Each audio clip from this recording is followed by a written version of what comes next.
'Cause the yearning inside to die alone, knocked on my door.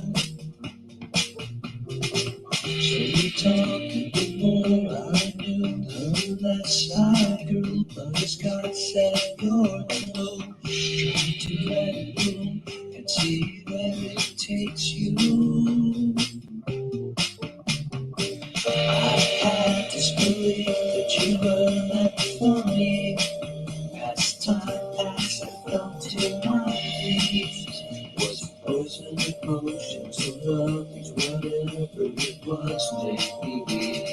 Before I knew it, I was into it, living the dreams of ecstasy. In your arms and in your place, and without a fall from grace, the mystic grew, took taste in your eyes and in your face. Giving the light in my life each time my heart would race, just to be close to you, just to be close to you, just to be close to you.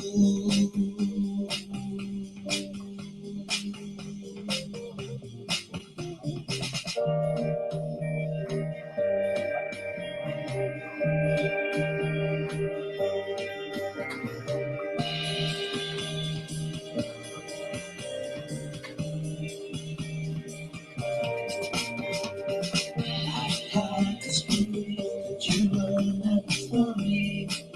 As time passed, I felt in my knees. Was it poison or potion to love you? Whatever it was, made me bleed. I had this belief that you were. Okay, Brent, we're ready to go. I'm going to go ahead and mute the mic. We are live right now on YouTube, Twitch, and Twitter. That's great. Welcome, everyone, and good evening. Brent, would you like to welcome everyone as well? Yes, I'd like to welcome everyone to Twitter Spaces for a mental health and poverty in Canada Twitter space on Bill Let's Talk Day.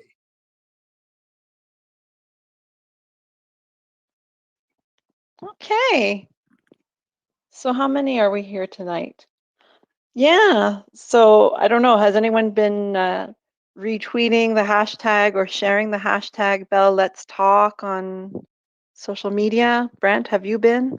Yes.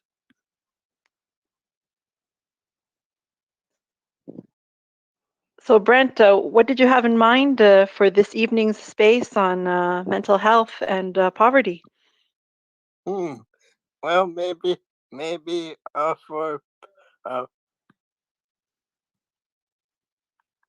maybe for the poverty purposes, we can get an update on the petition that closed.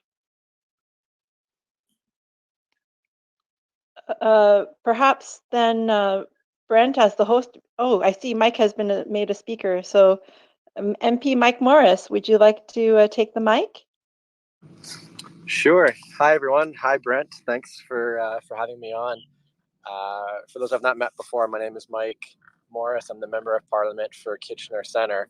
And in fact, I'm recognizing some of the folks who are with us on Twitter here, and want to start by saying thanks to each of you for your support.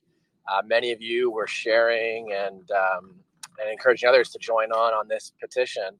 And so Brent, in terms of an update, the petition, as some folks may know, closed on January 11th, and we closed with the fourth most signatories of any petition in this entire session of Parliament.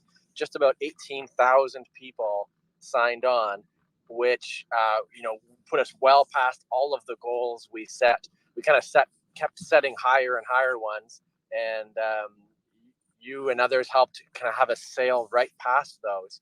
And what that means now is that going forward, the government's going to have 45 days to respond to our petition once I present it in the House of Commons over the coming weeks, once Parliament sits again next week. And even more importantly, in my view, is we've now communicated again to the federal government just how important it is and how many people across the country have been calling out for the Canada Disability Benefit. And, there was that great survey that I believe Disability Without Poverty commissioned, showing that 89% of Canadians are supportive of the Canada Disability Benefit. And so at a time when we know so many Canadians, I've joked a few times in recent weeks, is there much else that so many Canadians share in our support for? To have 89% of folks agreeing is pretty rare these days. And so at a time when so many of us agree this is long overdue, and the federal government, promised it and had legislation in the last session, now it puts just that much more pressure on the government to follow through, to reintroduce legislation, and then put the funding behind it to implement and ensure, as many of you saw in the petition, to be involving Canadians with disabilities every step of the way. And so that's where we're at now, where they're setting their priorities as the governing party, and we've put that much more pressure on them to ensure that the Canada Disability Benefit's at the top of the list. Thanks very much for getting us up to speed. Actually, And I'd like and to invite. and I'm glad that you can finally join us, Mike. Yeah, I'm just so glad to be here with you all tonight, and my apologies for some of you who may have joined. It was back in December at some point. I'd intended on being with you all on one of these Twitter Spaces, and unfortunately, we had a late round of votes, and so I wasn't able to join. And my good friend Roz did, and shared a bit of an update then. But yeah, really glad to be with you all myself this evening, and to see again, like I said, so many of you all that have been a part of this with us. To see so many people who've joined, to get 18,000 people to sign on, that's a lot of people across the country who I know reshared through Disability Without Poverty's networks. I know, the Center for Social Innovation jumped in, Tamarack, and then so many of you as well. So thanks again for all the ways you've helped to amplify, to get more people to even know that the petition was out there, because again, it just puts that much more pressure to say, it's past time that this gets done.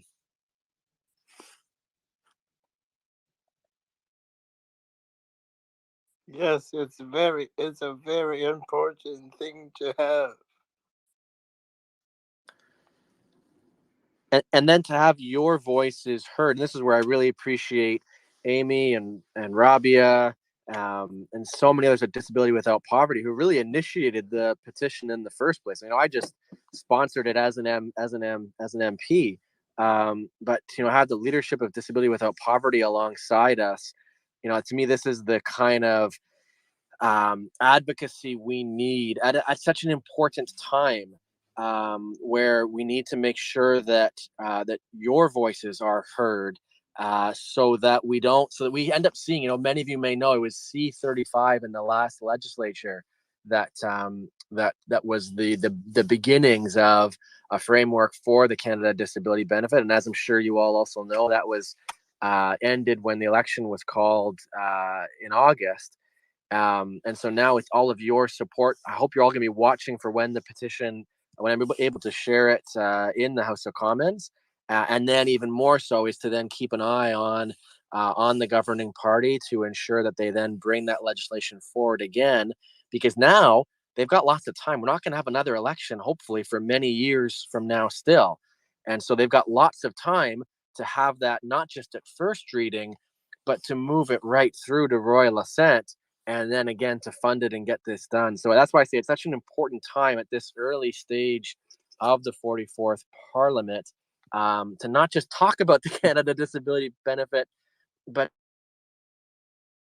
get done as we all continue to have our voices heard. And I know I've seen many of you on Twitter kind of resharing and making sure that Minister Qualtrough, who is also supportive, and I know she's really keen to get this done, but with all of your voices amplifying to make sure that this is at the very top of the list. So what can we do to amplify it so that it stays at the top of the list? Yeah, it's a great question. We saw a few weeks ago some senators had signed on to a joint letter. And now there's some consideration of whether, we might try to do something similar across those in the House of Commons. And so one idea is to keep watching for those moments when you see senators joining in to put out their joint letter. For those of you who haven't seen it yet, it was Senator Pate and Senator Petit-Clerc who jointly, I think there's 43 senators who jointly put out a letter in support of putting the Canada Disability Benefit to the top of the list. Whenever you see something like that, if you could reshare it, if you could retweet it, share it with folks in your networks, the more attention that is put on those important moments, that's going to help us ensure that that the federal government sees all of our voices that are calling out for this. And I know the folks at Disability Without Poverty, they're going to keep kind of amplifying the signal on those also. So to be following along, organizations like Disability Without Poverty, to watch for those and to help us to reshare those. That's a really important way. And to then continue conversations with family and friends. The more people across the country that are talking about this, I see we have someone from CBC on the line with us. I really appreciate bienvenue for you being here with us also. En anglais et en français, tous les deux langues officielles. If we have people in both official languages resharing this, having the media joining and sharing it also, that's what's gonna really help. So Brent, it's such a good question, and again, it's letting people know about the petition, letting folks know that that some of these key moments are being put forward, and having those important conversations with family and friends.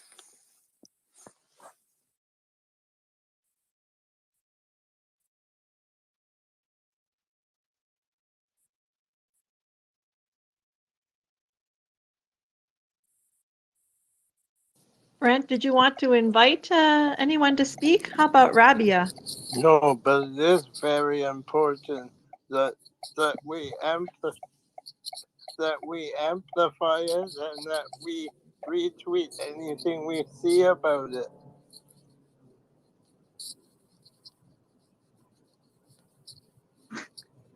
Rabia, the floor is yours. Okay, thank you very much. Hello, everyone. MP Mike Maurice, thank you so much for joining us today and for authorizing this petition, being that vehicle to bring forward this petition from the community to Parliament. We're really appreciative of you helping us galvanize all party support. So I'm the National Director of Disability Without Poverty. I'm based out of Mississauga, Ontario. We are coast to coast to coast. Our leadership team is distributed throughout the country from diverse backgrounds with different disability experiences, different social locations. What we bring is our lived experience of disability, of at some point in our lives having experienced financial and other vulnerabilities, multiple barriers due to intersecting identities, including race, gender, etc., etc. We've also experienced systems challenges with income support programs and other programs that are intended to help us in our daily living activities, in having a reasonable quality of life. We know that many of us are very very privileged to live in a society where we can impact systemic change. People with disabilities are rising up. It is our time because we realized that we were forgotten during this pandemic. When it came to the able-bodied world suddenly experiencing barriers because of this pandemic, their resolve was to implement emergency measures without an accessibility lens. Their resolve was to implement emergency responses without an accessibility lens. We were excluded yet again in a global crisis in a first world country that is indeed a champion of accessibility, that has made so many strides in accessibility through its legislation and through its service and recognition of people with disabilities. We want to be a global leader as a nation by enacting and delivering on the promise of a Canada Disability Benefit to top up the financial supports that people with disabilities experiencing poverty endure in a developed country. This will be a legacy. This will be historic. This has to be the price of the struggle that we have had to experience during this pandemic, and we rise out of it stronger. So this is what people with disabilities are fighting for. This is the change we are leading. This is the change we are putting out our hands, up our hands, gesturing, signaling, saying, we are here to work hand in hand with systems and structures to bring about the change we absolutely and essentially necessarily need. This is fundamental to the quality of life of Canadians with disabilities, and able-bodied Canadians, disabled Canadians have all spoken up through our open letter, through our e-petition signed off by 17,874 individuals in this country, saying that it is time to fast track the Canada Disability Benefit and to co-design it with disabled people.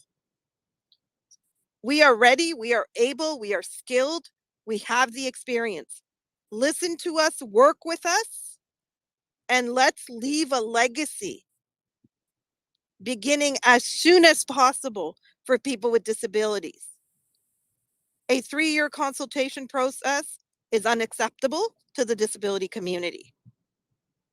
We need to break down systemic barriers, structural barriers between our federal, provincial, and territorial relationships to deliver on a promise made by federal government, because we all want to see people with disabilities not have to be pushed further and deeper into poverty as we recover out of this pandemic, knowing that times are going to be tough, knowing that prices for food are already going up. We don't want people with disabilities to have to make difficult choices, as simple as, can I buy food or painkillers? Can I pay rent or take a bus to a doctor's appointment? Can I buy myself a winter garment to survive the cold and not aggravate my disabilities, or buy food for my children? People should not have to make these kinds of choices.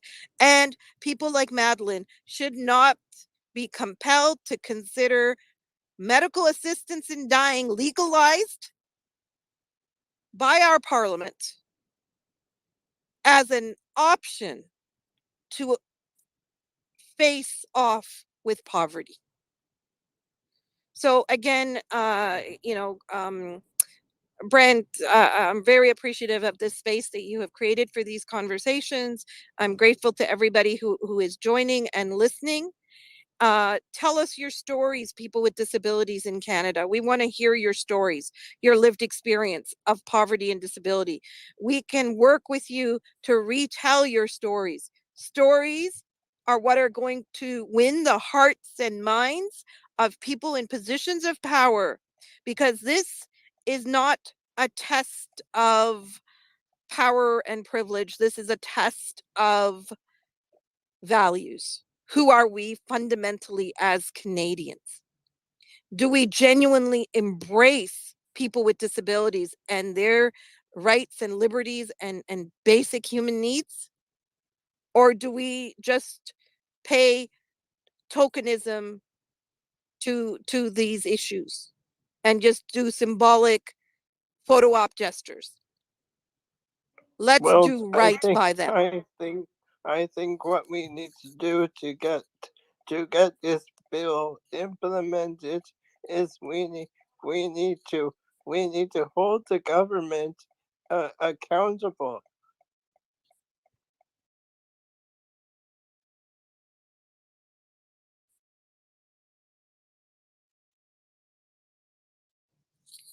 Well, we need to keep engaging in these conversations, and we need to speak to our elected officials. We need to reach out to each other.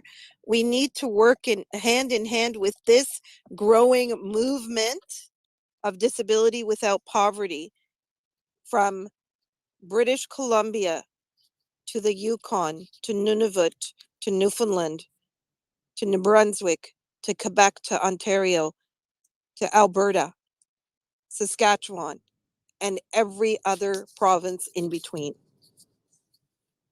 Disability impacts over 22% of us, and we are hearing that the long-term effects of people who contracted COVID are also going to result in long-term disabilities. So the number is going to increase. And the rest of us who don't have disabilities have friends, have family, have neighbors with disabilities. We are all affected. If the quality of life of disabled Canadians improves, if they lift themselves out of poverty, that impact will be felt throughout families, community, and society, and our economy will be stronger for it.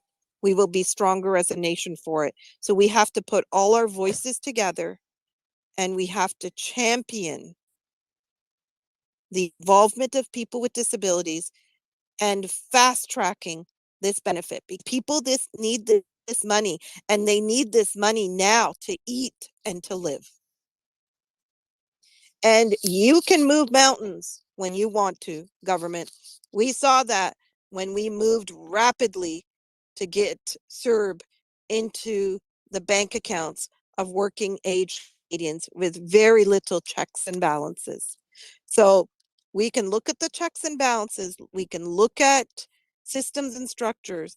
We can be innovative and resilient and come up with solutions to quickly resolve systemic barriers and work together with ministers at various levels to implement a Canada Disability benefit that brings people with disabilities to a livable income level, at least. So So here's I a question. don't know if the MP is still with us. Hi there, Rabia. I'm still here. Is it okay if I jump in briefly? Absolutely, Go ahead, please. Mike. With Brent's permission. Well, Rabia, I'm always so inspired when I hear you speaking. So thanks for your such a clear and strong call to action. And you made me think that, Brent, to the question you were asking earlier about what we all can do. But here's another question for you to think of. How can we fast track this bill? Yeah, great question, Brent. And Robbie, I think you really hit on it, and I'll just kind of echo what you've said, which is reaching out to your MP. Your member of parliament is accountable to you and your neighbors in your community. And the more members of parliament that hear directly from their constituents, their neighbors, that this is a priority for you. And you know what? The storytelling that Robbie, you were sharing about, that is the most powerful, whether it is your own lived experience or your story of why you believe it's important to you, that this is a moral imperative for our country to step up, that it's not right that in our country that Canadians with disabilities are disproportionately living in poverty. And if you are comfortable to share in your own words with your MP why you are concerned, why you are calling out for the Canada Disability Benefit, for our government to respond to, as I mentioned earlier, the 89% of Canadians that have been saying that this is past time for us to get this done, to reach out by email. The email address for your MP is just their first name, period, their last name, the @ symbol, parl as in Parliament, PARL, .gc as in Government of Canada .ca. And so you could send your MP an email tonight. You can, of course, call our office. You can ask for a meeting and a conversation to speak with that person, to share with them. So whatever way is most comfortable for you to have your voice heard to your MP directly, and to let that person know that there's an opportunity here, there's an opportunity for the new legislation to implement the Canada Disability Benefit to be at the top of the priority list. So Brent, again, I really appreciate the question of what is the most tangible thing? And Rabia, to me, you just hit it right on in terms of telling these stories, certainly within our own communities and families and friends, but to your MP directly to make sure that person knows. Because we shouldn't have to choose between food or a winter coat or transportation or something else. We should be able to choose both.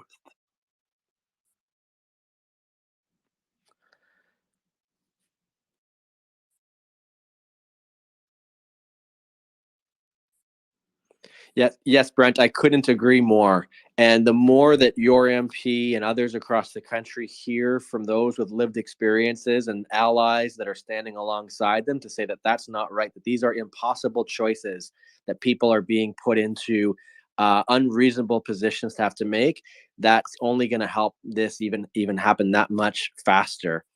Now, I'm new to these Twitter Spaces, but I think there might be someone with a hand up. I'm not sure if Brent, if we're taking questions at this point or not, but I think Sandra might have their hand up if that might be an option. We can hear from Sandra if she wants to say something. Hi, this is Sandy. I was just wondering, since it's Mental Health Day and all, what guarantees, I guess this will be a question for Mike, what guarantees will be that mental health disabilities will be included in any disability funding or benefits that are made? Because I'm under the understanding right now that in Ontario, at least for ODSP, the requirements have changed. And I got grandfathered in because of my mental health disabilities. But I'm fairly certain if I needed to get onto it now, I wouldn't qualify because it got matched up to what the federal government decides is disabilities. So what guarantees, or how is it, what will be determined as a disability, I guess? And there seems to be so many more people in need of it with mental health or things that are considered temporary.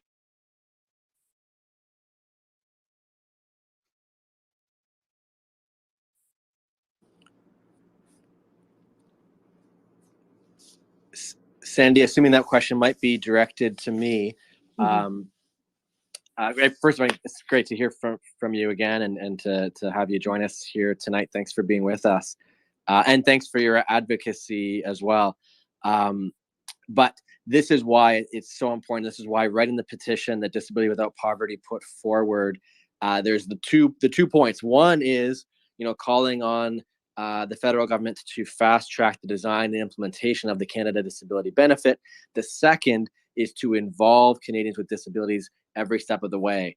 and I've heard a lot of concerns from folks both on social media and on the phone of, well, how will this work, and to what extent might there be a clawback involved of existing benefits? And so those details, in terms of, to your question of who will be included, as well as how it will align with existing provincial support programs, and of course the various negotiations with provincial governments, those specifics are really important to get those right, and to ensure that this isn't, government off on its own designing and coming back, but rather ensuring that people like yourself and organizations like Disability Without Poverty are at the table to be advising and guiding and letting parliamentarians know this is what our lived experience looks like, and this is why you need to make this decision or that decision along the way.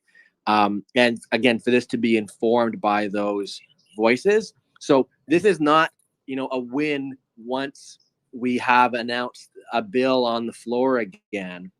This is going to need ongoing advocacy throughout to ensure that the design is one that meets the needs of Canadians with disabilities across the country. So I'm not sure if And maybe I can jump in here, please, if that's yes. okay.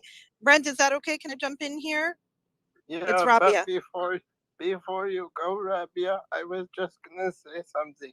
It has to be it cannot just be a one-time thing that politicians know about this bill. They have to they have to keep on knowing about the bill.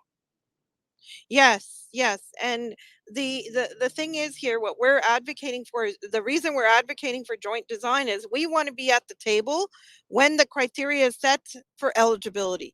We want to be at the table when they agree on a definition of disability. There is a Accessible Canada Act definition of disability, which includes mental illness. So, the Charter of Rights and Freedoms talks about mental and physical disabilities. So we have to make sure that there is one universal definition of disability adopted by everybody that includes all disabilities. Nobody is to be excluded. I don't want people to have to prove again and again with all kinds of medical documentation what their disabilities are. We want it to be in that there's an entry point and it is simplified with one definition, a specific set of eligibility criteria that are applied, regardless of which province you live in or which territory you live in. Everybody should be able to have access to this income supplement from the federal government. That's why it's important that we really mobilize ourselves strongly and advocate and make sure our voices are heard. We cannot leave this to the system alone to answer and resolve these questions. We have to have an equal seat at the table in designing this benefit. So our job is not done just with the bill being passed. Our job is only done once all Canadians with disabilities living in poverty receive this money in the bank.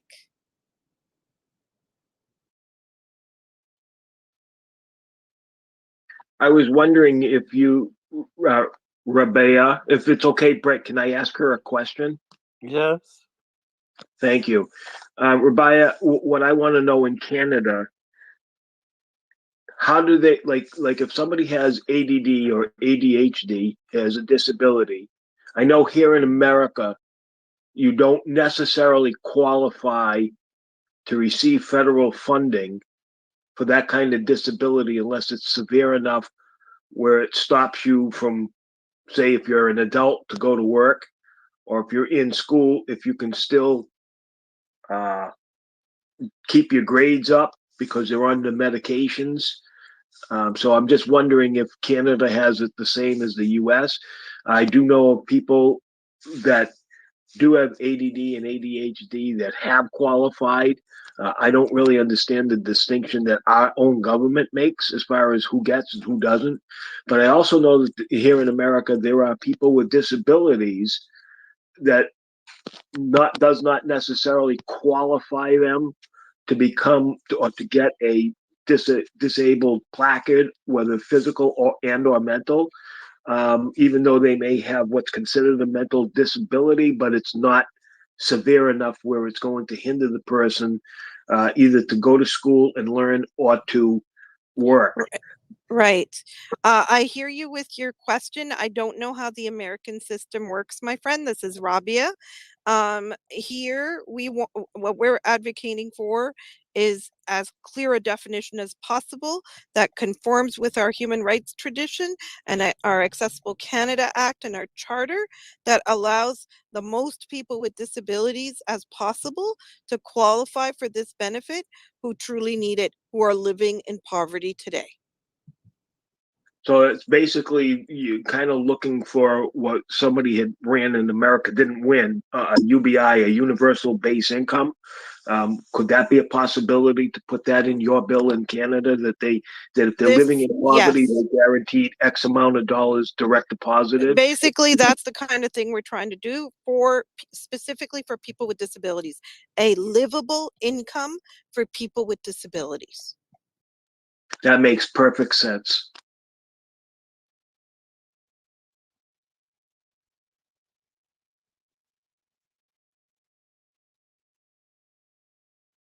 I can't see why any government, whether it's here in the United States or Canada, wouldn't provide for anybody, as she was just saying so eloquently and so perfectly. Why would you deny anybody the human dignity of trying to give them a hand up and out of poverty, especially if they're mentally ill or have dual diagnoses? Now, I know that some of the problems that people have brought up was they don't want people to go and use it for illicit drugs, which is fine. But you know what? There's no way to control what an individual is going to do because nobody has that insight. Hindsight's always 2020. But if somebody is disabled, they absolutely should have something that's going to help them. They should have insurance so that should they need to be able to go to a doctor, they can. The co-pays should be very little, if any, if they're that. And you know what, my friend, in Canada, we do have, so far so good, we'd like to keep it that way, a public healthcare system where we can go to the doctor when we need to. And for people on provincial benefits programs because of disability, they do get most of their basic drugs covered and their basic dental care and eye care covered. Still, there are gaps. Not everything is covered, like basic pain medication, over the counter stuff is not covered. When people live in poverty, those expenses are difficult. There are many expenses that are not covered, but some of those basic healthcare needs are definitely covered, and we're grateful for that. But still, people experience a significant degree of poverty because our basic provincial incomes for people with disabilities are insufficient. They're not keeping up with the times. They're not keeping up with inflation. They're not keeping up with the cost of living, with rent going up, with the cost of food now going up. Yeah, I certainly have a ton of respect for what you're doing, and I hope that your government in Canada listens to you. It seems like Mike is listening to you, and he's giving you some great advice as far as who to contact and how to contact them. So it sounds like he's a man in favor of everything you're doing from Canada, and so kudos to him. And I'm glad you're getting your voice out because people can hear this globally, as you know. And I just find that, even Jesus says the poor you'll have with you always and that you're to feed them. So I can't understand any government with somebody that has mental illness and they're in poverty, why you wouldn't make it a point or a fact in your law that if they're indigent, their medication is always free.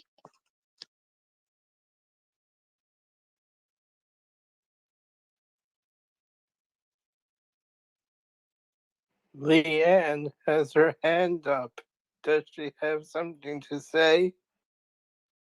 Hi, thank you. I just popped in here quick because I saw the title of the room, and I'm obviously I'm Canadian, but I just wanted to clarify something because I think there's a real misconception that we have this wonderful healthcare system here, and we do not get our medications paid for unless you happen to have a swanky job that has wonderful benefits, or your spouse does, or you're hooked up with somebody that does.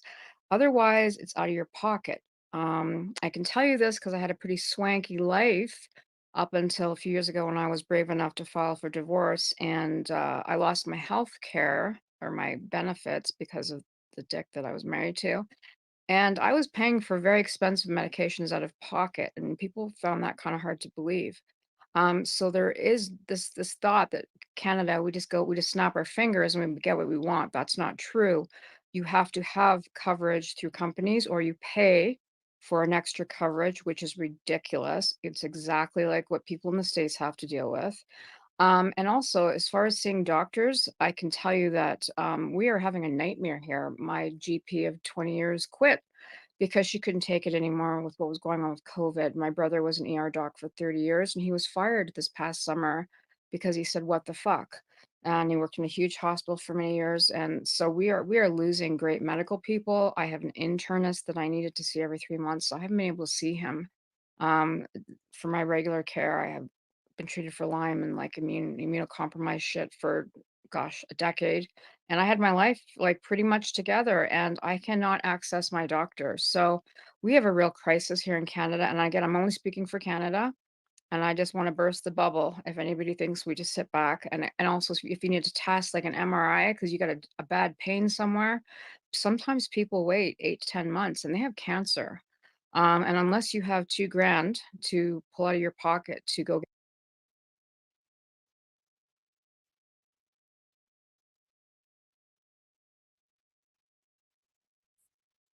Sorry, I'm not sure if that was offensive. I was just clarifying the facts that it's just we are struggling here, and it's not all peachy keen. And just as everyone has to pay for insurance and things, it's not what you may think. That was all. Maybe I can just clarify my comments here that might have been misunderstood.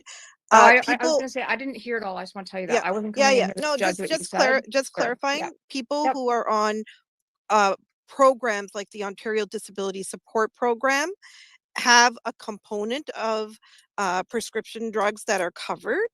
Doesn't mean every brand is covered. There are some approved drugs that are covered, have basic dental cleaning kind of stuff that's covered. We don't pay when we go to the doctor. I'm not saying we have doctors, all of us, or we can get appointments. There are huge wait lists. Absolutely agreed to all those issues, but we're not having to pay at every step of our healthcare system, which distinguishes us from the question from the U.S.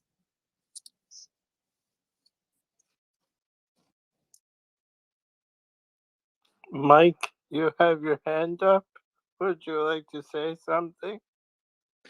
Yeah, Brent, I just thought it was a nice opportunity that Leanne gave us there to also come back to, your interest today in focusing on mental health and recognizing the intersection between mental health and poverty. And when we think about the gaps in our healthcare in this country, of course, mental health is such a significant gap. And so we need to, in my view, be ensuring that we are moving forward as well on addressing, because none of these things are in a silo.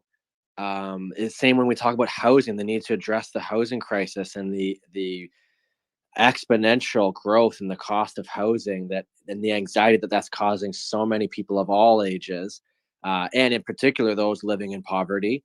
But from a mental health point of view, we know that this is, there's chronic underfunding. We know there's significant gaps, but the fact is that mental health is health. And the same way that if a person, if you fall and break your wrist and need to go see, walk into the ER and get access to care, the same should be the case, that if a person is going through a difficult time and a mental health episode of some kind, that there's adequate supports, that we are proactive. And we all know that that's not currently the case, and that that it's again with our federal government where we need to be advocating for these gaps to be, the kind of parity in funding from the federal government to ensure that the provinces deliver on adequate mental health care. So I do appreciate that we kind of want to break we want to break barriers, not watch them being created. That's exactly it. And there are so many barriers, and I'd be curious, others might have more reflections to share, but the barriers add up with these various intersections. And others may be able to speak more to their lived experience around living with a disability, and again, those living with disabilities disproportionately living in poverty, and then the additional barriers of accessing mental health supports. This is why, again, we need to be ensuring that our advocacy runs along multiple lines. And it goes back to that earlier point that if you get that chance to have a conversation with your federal representative to ensure that they hear these mix of concerns that you might have. Those are great points, Mike. I've had the chance over the last couple of weeks to speak with, I'm sure you all know who Theo Fleury is, maybe not, but he speaks obviously a lot about mental health, and he's using what happened to him in the NHL and what we are seeing here. And this affects all of us. It doesn't matter if you're Canadian, it doesn't matter where you are you American, UK, or Australian. The gaslighting and the trauma that the past 2 years is having on everybody. And it doesn't mean that you had a mental illness or you dealt with anxiety. For those that did, my God, I just cannot even imagine where you are now. I know personally people have decided to leave the earth, which to me is tragic, of course, for all of us. Like, to hear that is just the ultimate in the tragedy here. We keep talking about a pandemic, but really, I think that what's an epidemic right now of mental health, from whether you're 5 right now to 95, this has destroyed us. And we are going to need a system in place. And I know we're talking, you talk about mental or medical things, of course, those are ongoing forever. But the mental impact of the past 2 years has changed all of us, our lives, our families, our kids, our everybody. And I'm actually really worried because, we're not talking about that. We're talking about still about vaccines and about our, we're all raving about our Canadian truckers right now and going to Ottawa and what a Dick Trudeau is and blah, blah. But I've been begging people to talk about this because time is running out when people are feeling that sick and people are desperate. People have been hanging on for 2 years. Some people have lost their jobs. There are people that had great careers, like doctors. We've got frontline people that devoted their life that have PTSD from their jobs, and the support was not there for them. And we have a crisis like right now.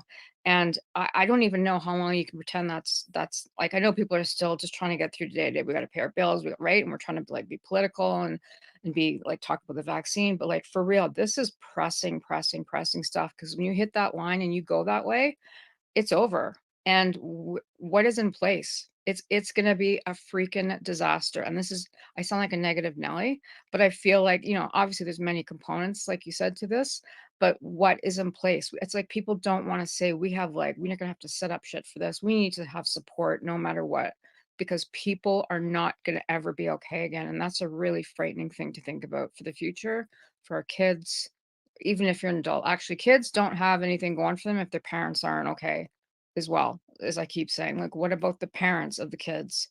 What's happening in the homes for the kids right now? It's a disaster.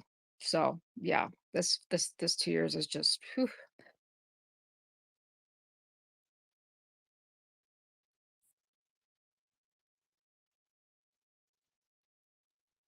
Yeah, I kind of think that this is a global problem, not just a Canadian problem. This is why we do spaces and hold spaces on mental health awareness. I know here in the United States, I hold spaces, Patio holds spaces, Kim holds spaces, Peer Support holds spaces. Most of us, with the exception of me being a pastor, most of us are not trained at all. We're just lay people trying to help each other because of insurance gaps as you're trying to get past. Rabia, I apologize if I just botched your name. but I think it's global because we get people from South Africa in the room that are looking forward to these spaces so they can feel safe and they can speak their issues. We've had Canadians come in and say the same thing. It's because they can't afford it. At least that's what they're saying on some of the spaces that I've been in. And it's the truth because they're not covered. I don't know how it is in Canada as far as if they're not covered, what you do for somebody that's emotionally a wreck because of COVID. And La brought out the fact that, you know, the children are suffering. I know here in America, in case you didn't hear it in Canada, about 3 weeks ago, our United States Surgeon General announced that our children are suffering tremendous mental illness from the pandemic and that suicide rates have gone up. So this is a very serious matter globally. I'm glad that she's coming out and speaking on behalf of Canada. I hope that Mike and others like him and her can come up with solutions because these are real life problems. And you know what? Some of these people, Mike, that are on the spaces, they may not be indigent, but they just don't have the insurance. And that's here in America, even though we have the Affordable Health Care Act, which is being worked on and tweaked. I don't know what you can do in Canada to make sure that every Canadian, rich or poor or in between, if they're mentally ill, that even if it's a Zoom call, that they could do that and not be a charge. I know here in America, I have talked to one person's a former licensed psychologist, and he thinks that not just what I'm doing, but that we're all doing in holding these spaces is necessary and important because we have a shortage because of the global pandemic.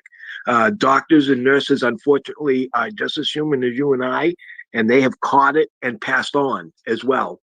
So it is a big deal, not just in Canada, but everywhere in the global world. Oh, Pastor, thank you for saying that. I didn't want to come across like that at all. When I'm saying this, I was just speaking about that healthcare benefit stuff, but absolutely, we are all experiencing this. This is affecting all of us exactly, no matter where you live. And this is what none of us were prepared. It doesn't matter how you were brought up. Hey, I have a psych degree. You know what? Everything I taught my kids, everything I did, nothing has prepared us for where we are right now. And that's what's so scary is that the weight of this has taken us to the ends and back, some of us to the ends and never came back. But you are correct. This is a global epidemic of mental health like we've never seen. We've always had this, but mental health has always been around, but like exactly what you're saying. We are not prepared. You know, everyone likes to talk about COVID all the time when we weren't prepared. But this right now, to me, is the pressing issue, exactly what you're saying around the freaking world. And I don't have the answers either. I'm just speaking to like shit. Everything I thought I knew and learned, and I had the textbook shit. Yeah, it's gone. Because there was nothing about these 2 years in anything I ever learned. And I'm sure that most psychologists, doctors, right, psychiatrists, even medical people. I know my brother, he was like, it like messed him up. Like it ruined him of 30 years of service as an ER doc who saved lives. There is nothing that prepared us for this. And that's exactly true. Like coming together and finding like-minded people where you can be safe and having compassion as always. Because we're all in the same boat. And I don't care what you do for a living or how much money you make, what happens in your head at night is a very common experience. And I think it's important that we're all talking about it. And so when I saw the name of this room, I was glad to see that. So thank you. Yeah, my daughter works in a COVID unit. She's a respiratory therapist, and I get nervous for her all the time because she's my daughter and I love her. And she has a brand new baby. And so, of course, I'm very concerned.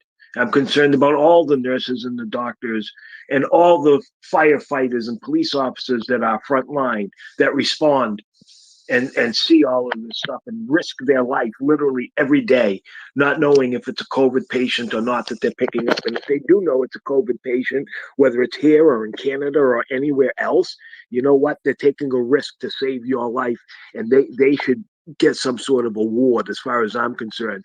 But as far as the children and us getting caught off guard with the COVID, here in the United States, we originally in the very beginning had a ton of misinformation that killed a lot of Americans, unfortunately.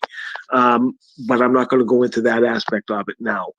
But I will say that the doctors and the nurses, I guarantee you, they're afraid too, because they have family too. And I remember seeing on TV here in the US, I don't know about Canada, that they refused to go home, that they would either sleep in their car or rent a hotel room because they were afraid in the beginning of spreading it to their family and their children.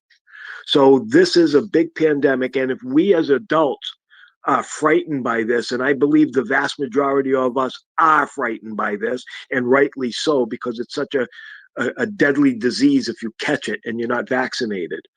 So what do you think the children all over the global world are doing? They're looking to us, the parents. And if we are nervous, you don't think that your children are picking up that same vibe from you? Of I course they totally are. agree with you, Michael. But we promised that we're gonna end like at 8 o'clock sharp. I'm sorry to like to like interrupt you, but I think we have some more people. But it's 7:56. I was getting into it, but I was like, no, I have to say something because we're gonna go over our time, and then I have it streaming, and then it's scheduled out. So I didn't want it to shut off on me. So I think I have one more. I think we have Sandy Lovis. You you have your hands up, and then I also know NYC, like he DM'd me, he wanted to come in here and chat. Yeah, I just wanted to quickly mention, since I've lived the experience, in Canada, mental health is not treated the same as physical health. And that's part of my worry when it comes to any sort of disability benefit as to why we would not be included. Right now, the wait list to see a good counselor, if it's going to be covered by some sort of program that the province has individually set up, can be up to a year. And if you're going through a crisis, that is not acceptable. And I know personally, right after a suicide attempt, it was on me to find a counselor in the weeks afterwards. And most of the free clinics turned me down because they're not capable of handling somebody that is in crisis. They're more for people who are going through a divorce or need some life counseling and things of that sort. But for people who are actually going through a crisis, the ability to access the help that we want is virtually non-existent. And the fact that we usually have to advocate for ourselves while we are in that position is beyond absurd. So this is part of my frustration, and part of my worry again is people with mental health issues, especially like mine, I'm fine until I'm not. And when I'm not fine, I'm really not fine. And so a lot of people might look at me, well, I can function, I can have a job, I can have friends. But in the meantime, things can be building up in me that people aren't being aware of, that I can't get under control. And then I just snap. And so that is why it's important for me to make sure that people with mental health issues are included in any sort of talk when it comes to benefits, so that we can explain the situation and explain why it's so important that we are included and actually, taken seriously when it comes to, as seriously as when it would come to somebody's physical health. Thank you. Who is If I next might, to speak, if I might really Tanya? quick, Brent, I just want to say thank you for your courage and your leadership in hosting the space. And Tanya, Mike, Yes, you got a I'm great glad. voice. I'm glad for you to be here in my space after we met in an empty space. It's an honor, Brent. And I just want to encourage everybody to take advantage of the social media that we have at our grasp right now in today's, because there's definitely a crisis. We see it popping up with tent cities and stuff all across the country and the States as well. Take advantage of spaces. This is new. It's in beta testing, and it gives people a voice. So let's not end the space here just forgetting about it. Social audio has been the best thing ever. Absolutely. So let's at this end of the space, let's retweet some of these posts that Mike put up and Brent. Do Mike and Rabia have any close?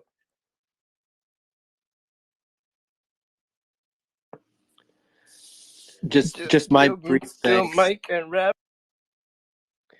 Just wanted to say thanks, Brent, for the invitation to be with you tonight, and to Rabia and Amy and others at Disability Without Poverty for your leadership on the petition and on. Yeah, thank you. Thank you again, Brent. Thanks for taking time out of your busy schedule to be here. Rabia, do you have any closing remarks before we close the space? Again, I'd like to thank the MP for joining us and everybody else that contributed to this conversation, and for for you creating this space and promoting this space and hosting this space.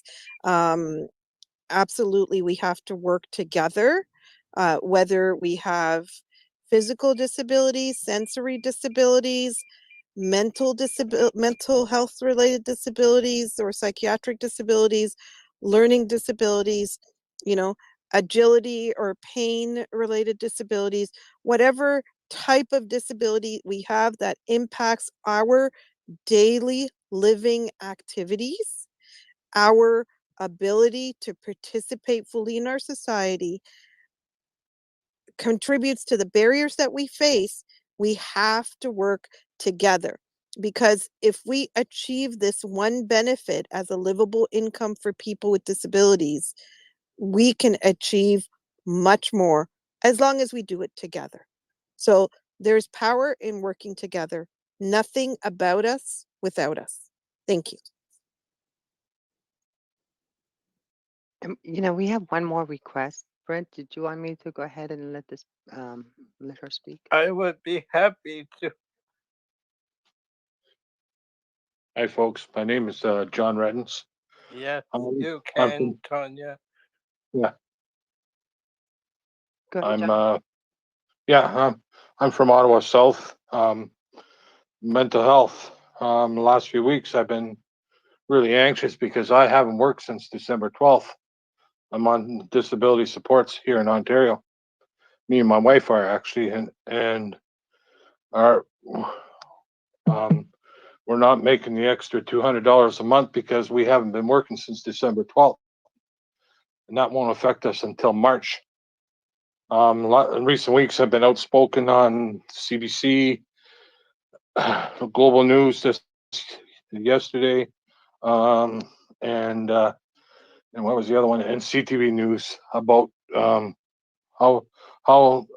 the prevention program here in Ontario is hurting people with disabilities. This has been going on before the pandemic. In our province, we haven't had a rate increase in 2.5 years. The former government had a 2% increase for the first 2 years, but they changed governments here and they actually decreased it and then froze it. So we're living on a single person with a disability here in Ontario are living with 1168.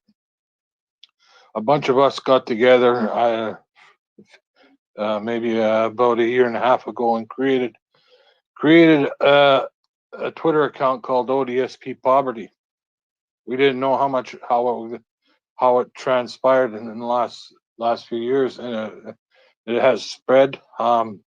I can tell you, I'm getting requests, and the more people I talk to are more understanding our issues, and it's finally great to see that they're starting to finally listen to us, especially in the mental aspect.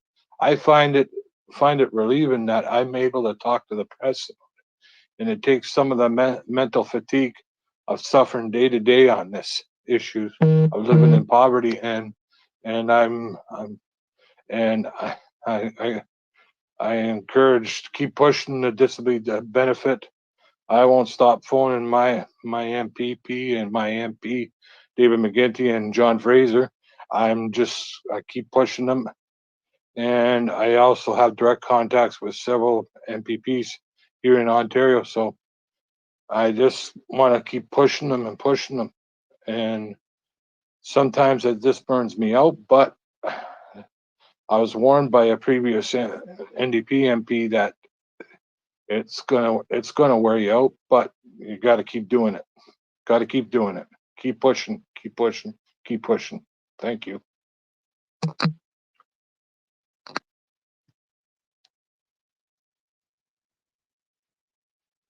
Does anyone else have any questions or would like to share with us? I think we're going to go ahead and wrap up the space. Dan, I'd given you the microphone. I didn't know, did you want to ask a question? If I may, hi, this is Rami. Hi, Tanya. Hi, Brent. Hey, how are you? Good. How are you? Thank you for such a wonderful space. It was a long needed, actually much needed. And I wish we could have these more regular. I have heard Brent in the past, so I know what ideology he holds, and I am a big fan of him. And I really support and much power to you, Brent. I work as a frontline worker. I work with the homeless community. So when we talk about mental health poverty, so I see both. I see, especially with the COVID, their behaviors have changed. You put them on building bar, you put them on eviction notices. This when there's outbreak in the building, and then the instructions we get is, let the doctors know, up their opioids, narcotics, whatever they need, update, up their methadones. But that's not the solution. That's really not the solution. But that's whatever it takes. And then there's yes, there are harm reduction supplies, but then the lack of having those safe consumption sites, it doesn't really work. It doesn't really help. And I'm from Alberta, so our ambulance, our EMS system, the dispatching system is so effed up. I'm sorry, but I'm really mad that it takes 30 minutes